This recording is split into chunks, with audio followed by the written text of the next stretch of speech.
তুমি কি জানো আমাদের কলিজার নবী সাল্লাল্লাহু আলাইহি সাল্লামের জীবন কতটা কষ্টের ছিল? তিনি শিশু অবস্থায় তার মা বাবাকে হারিয়েছিলেন। মানুষ তাকে এতিম বলে গালি দিত, তার পবিত্র গালে থাপ্পড় মারত।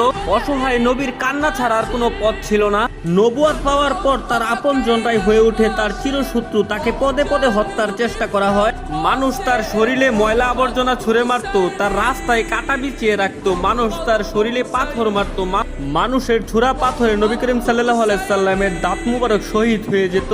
নিকৃষ্ট পাষাণরা নবীর পবিত্র মুখে থুথু পর্যন্ত ছিটিয়ে দিয়েছিল।